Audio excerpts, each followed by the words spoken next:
Assalamu alaikum. My name is Zainab Batul. Let me introduce myself a little. I have done my MSc in Physiology from the University of Karachi. So basically ये channel बनाने का मकसद और ये video बनाने का मकसद ये है कि 9th क्लास बायोलॉजी को हम कवर करेंगे इसके अंदर according to Sindh text book. So let's come to the chapters. There are 9 chapters in 9th class biology. Chapter number 1, Introduction to Biology. Chapter number 2, Biological Methods. Chapter number 3, Biodiversity. Chapter 4, Cells. Chapter 5, Cell Cycle. Chapter 6, Enzymes. Chapter 7, Bioenergetics. Chapter 8, Nutrition. And chapter number 9 is Transport. So let's start our very first chapter which is Introduction to Biology. अब जैसे कि हमें chapter के name से ही पता चल रहा है कि इसके अंदर हमें बायोलॉजी को इंट्रोड्यूस करवाना है. सबसे पहले बेसिकली बायोलॉजी होती क्या है उसको हम अंडरस्टैंड करेंगे. फिर फर्दर हम इस चैप्टर के अंदर और we will learn following content under chapter number 1 which is definition, division and branches of biology, relation of biology with other sciences, Quran instruct to reveal the study of life and levels of organization. Okay, our very first topic is what is biology? Branch of science that explains the study of living beings. Biology एक ऐसी science है जो living beings की study करवाती है, living beings को understand करने में हेल्पफुल होती है. Biology provides knowledge about different living beings, i.e. how they live, their habits, their habitat, their body mechanics, i.e. how their body functions. मतलब कि बायोलॉजी हमें नॉलेज भी प्रोवाइड करती है लिविंग बींग्स के बारे में कि लिविंग बींग्स किस तरह रहते हैं, उनकी हैबिट्स क्या है, उनका हैबिटेट क्या, उनका रहन सहन क्या है, उनकी बॉडी मैकेनिक्स क्या है, यानी उनकी बॉडी किस तरह फंक्शन करती है. अगर उनके पास हैंड है तो वो किस तरह मूव हो रहा है, और अगर उनका ब्रेन है तो वो किस तरह फंक्शन कर रहा है. ये सब हमें कौन बताएगा? ये हमें बायोलॉजी बताएगी. Biology is a diverse branch which discriminate between different living beings. How living organism different from each other in shape, size and composition etcetera. अब बायोलॉजी एक डाइवर्स ब्रांच है. डाइवर्स का मतलब होता है फैली हुई ब्रांच है जो डिफरेंट लिविंग बींग्स में हमें डिस्क्रिमिनेट करेगी. डिफरेंट लिविंग बींग्स में जो डिफरेंसेस हैं उनको हाईलाइट करेगी कि एक लिविंग बींग दूसरे लिविंग बींग से किस तरह मुख्तलिफ है. यहाँ पे एक चीज़ नोट करने की ये है कि मैंने यहाँ पे लिविंग बींग्स का वर्ड यूज़ किया है, मैंने ह्यूमन बींग्स का वर्ड यूज़ नहीं किया. लिविंग बींग्स का मतलब ये है कि दुनिया में जितने भी जानदार मौजूद हैं, दुनिया में जितने भी जानदार हैं, उन सब की स्टडी को हम क्या बोलेंगे? बायोलॉजी बोलेंगे. अगर सिर्फ हम बायोलॉजी को बोलें कि वो ह्यूमन बींग के बारे में है तो बायोलॉजी सिर्फ स्पेसिफिकली ह्यूमन बींग्स के लिए हो जाएगी, जबकि बायोलॉजी एक डाइवर्स ब्रांच है जो तमाम लिविंग बींग्स के बारे में हमें बताएगी. Either they are plants, they are animals or they are microorganism, जो कि आगे हम फर्दर पढ़ेंगे. तो यहाँ पे ये पॉइंट क्लियर हो गया कि बायोलॉजी डाइवर्स ब्रांच है जो तमाम लिविंग बींग्स के बारे में बताएगी, not only for human beings. अगर हम मुख्तसरन बात करें या दो लफ्ज़ों में बात करें कि बायोलॉजी होती क्या है तो हम क्या बोलेंगे? Biology is the study of life. Biology ज़िंदगी के बारे में पढ़ने का नाम है.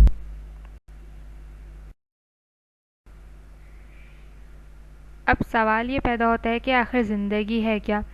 तो ज़िंदगी जो है वो रहन सहन का नाम है, ज़िंदगी आगे बढ़ने का नाम है. लेकिन अगर बायोलॉजी के पर्सपेक्टिव से बात करें, क्योंकि हम बायोलॉजी पढ़ रहे हैं तो हमें बायोलॉजी के पर्सपेक्टिव से पता होना चाहिए कि ज़िंदगी किसे कहते हैं. तो through the perspective of biology life is known as growing. ज़िंदगी का मतलब है आगे बढ़ना, डेवलप होना, और the process of growing is known as biology. तो बायोलॉजी के मुताबिक जो आपकी लाइफ है उसका मतलब ये है कि आपकी बॉडी आगे ग्रो कर रही है, तो you are in the process of life. How we identify this growing process.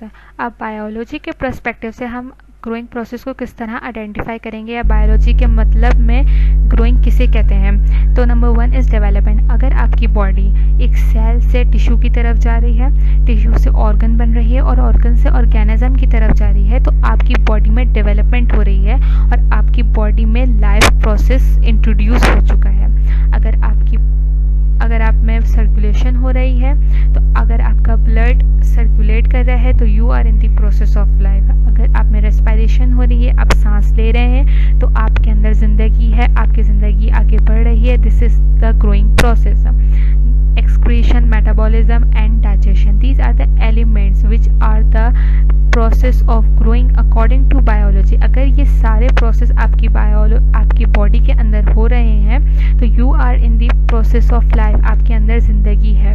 आप अगर डायग्राम देखें तो डायग्राम के अंदर क्या शो करवाया जा रहा है कि एक प्लांट है, वो पहले सेल था, फिर उसके बाद वो टिश्यू बना और टिश्यू से ऑर्गन बना एंड देन वो फुल ऑर्गेनिज्म बन गया। तो यहाँ पे क्या हो रही है, डेवलपमेंट हो रही है, यानी कि यहाँ पे लाइफ है, यहाँ पे ज़िंदगी है। अगर हम ह्यूमन बींग्स में देखें और एनिमल्स में भी देखें तो at first we are little cell, फिर हम एम्ब्रियो बने, फिर हम चाइल्ड बने और फिर उसके बाद हम एक फुल ऑर्गेनिज्म बन गए। तो ये हमारी बॉडी के अंदर क्या हो रही है, ये भी डेवलपमेंट हो रही है। तो इट मीन्स कि हमारे अंदर लाइफ है, हम आगे बढ़ रहे हैं, तो हमारे अंदर ज़िंदगी है। सो this is all over biology. Division and branches of biology. अब बायोलॉजी की 3 मेन डिविजन्स हैं। Number 1 is botany, zoology and microbiology. तो बॉटनी हम किसे कहेंगे, जो जब हम प्लांट्स के बारे में पढ़ें, उनकी ज़िंदगी के बारे में पढ़ें, उनके रहन सहन के बारे में पढ़ें, उनकी लाइफ साइकिल के बारे में पढ़ें, तो ऐसी स्टडी को हम क्या बोलेंगे, बॉटनी बोलेंगे। अगर हम एनिमल्स की बात करें, एनिमल्स में अगर हम उनकी ज़िंदगी, उनके हैबिटेट्स, उनके रहन सहन और उनकी लाइफ साइकिल्स के बारे में पढ़ेंगे तो ऐसी स्टडी को हम ज़ूलॉजी बोलेंगे। माइक्रोबायोलॉजी एक ऐसी डिवीज़न है बायोलॉजी की जिसके अंदर हम उन ऑर्गेनिजम्स के बारे में पढ़ते हैं जो हमें अपनी आंख से नहीं देख सकते। ऐसे ऑर्गेनिज्म जो सिर्फ माइक्रोस्कोपिक होंगे, ऐसे ऑर्गेनिजम्स की स्टडी को हम क्या बोलेंगे, माइक्रोबायोलॉजी बोलेंगे। Now branches, there are 12 branches of biology. अब बायोलॉजी को हमने फर्दर सब ब्रांचेस में डिवाइड कर दिया है, जो कि तकरीबन 12 ब्रांचेस बनती हैं, जिसको हम 1 बाय 1 करके फर्दर स्टडी करेंगे। तो नंबर 1 इज़ मॉर्फोलॉजी। अब morphology is the study about the external structure of living organism. Morphology क्या है कि एक लिविंग ऑर्गेनिज्म है, उसके हमने एक्सटर्नल स्ट्रक्चर को पढ़ना है, कि उसके शेप कैसी है, उसका बॉडी कॉम्पोजिशन कैसा है, उसके लेग्स कितने हैं, उसके हैंड्स कितने हैं, उसके एयर का साइज़ कैसा है, उसकी नोज़ की शेप कैसी है। तो अब all over the external structure of living organism की जो स्टडी है वो हम मॉर्फोलॉजी में पढ़ेंगे। Then anatomy. अब anatomy is the internal structure of living organism. Anatomy is the opposite of morphology. Morphology में एक्सटर्नल स्ट्रक्चर पढ़ रहे हैं, एनाटमी में हम इंटरनल स्ट्रक्चर पढ़ेंगे कि अब इंटरनली एक ऑर्गेनिज्म है तो उसके अंदर क्या क्या प्रोसेस है, उसके अंदर क्या क्या पार्ट्स हैं, कितने पार्ट्स हैं, वो पार्ट्स का क्या स्ट्रक्चर है, क्या शेप है, तो वो हम किस में पढ़ेंगे, एनाटॉमी में पढ़ेंगे।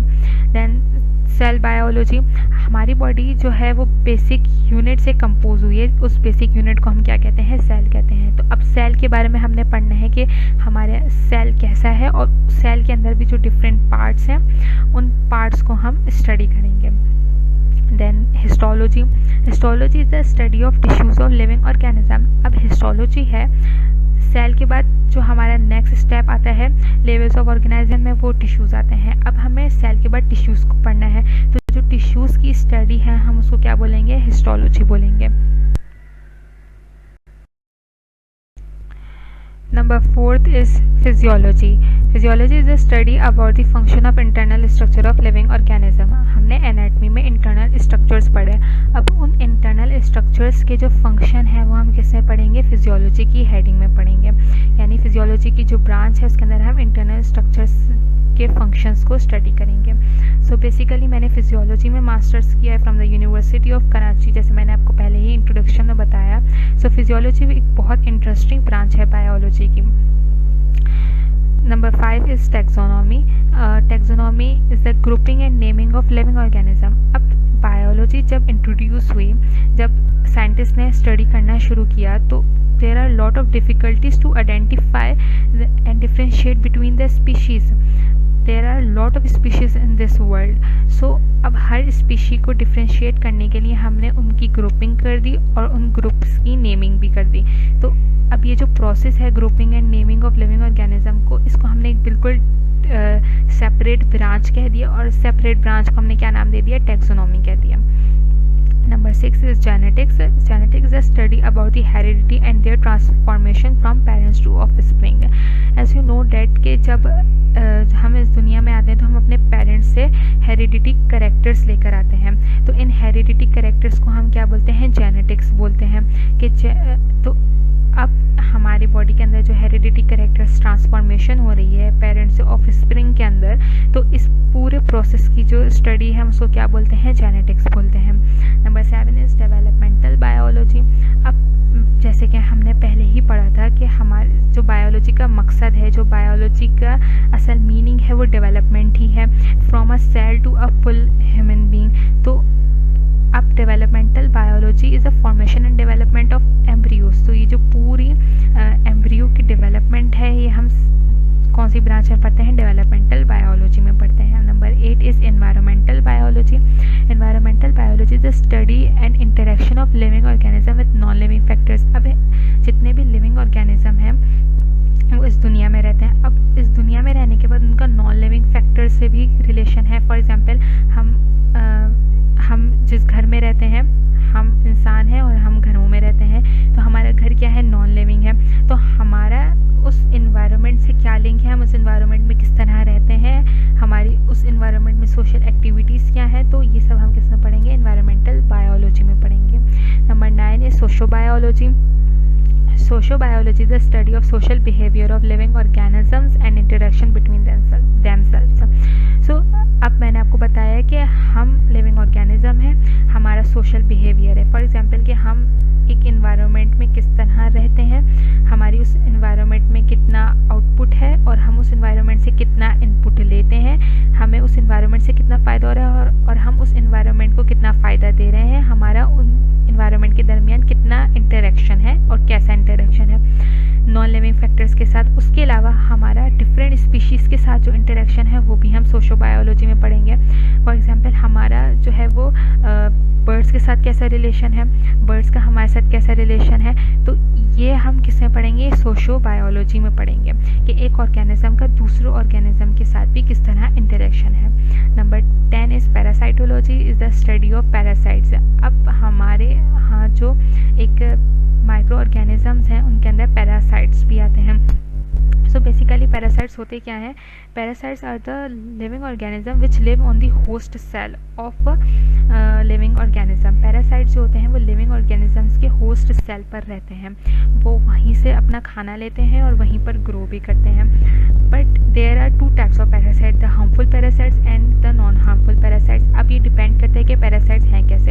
अगर कि वो हार्मफुल हैं तो वो आपसे खाना पानी भी लेंगे आपके सेल में रहकर और आपको तंग भी करेंगे, और अगर वो हार्मफुल नहीं है तो सिर्फ वो आपके होस्ट सेल से आपका खाना पानी लेंगे और आपको कुछ तंग भी नहीं करेंगे। तो ये जो पूरा उनका लाइफ साइकिल है, प्रोसेस है, वो हम किस में पढ़ेंगे, पैरासाइटोलॉजी में पढ़ेंगे। Then number 11 is pharmacology, the study about the action of drugs. अब हमारी बॉडी में डिफरेंट ड्रग्स हम इनटेक करते हैं। फॉर एग्जांपल हम मेडिसिन्स लेते हैं, तो उन मेडिसिन्स का जो हमारी बॉडी पर असर है, जो हमारे हार्मोन्स पर उनका असर होता है, तो वो सब हम किस में पढ़ते हैं, फार्माकोलॉजी में पढ़ते हैं। Number 12 is microbiology. Microbiology is the study of molecules that helps in the building of life. अब हमारी बॉडी को ग्रो करने के लिए कुछ मॉलिक्यूल्स की ज़रूरत होती है, तो हमारी बॉडी को जो ग्रो करने के लिए ज़रूरत पड़ी है हम उसको बोलेंगे बायोमॉलिक्यूल्स। तो बायोमॉलिक्यूल्स बोलेंगे। अब वो बायोमॉलिक्यूल्स होते क्या हैं, they are lipids, they are proteins, they are carbohydrates, they are amino acid, जो आगे हम फर्दर स्टडी करेंगे। So this is all for today. I hope you will understand the definition, concept and branches of biology. We will meet in the next video. तब तक के लिए अल्लाह हाफिज़. Thank you so much.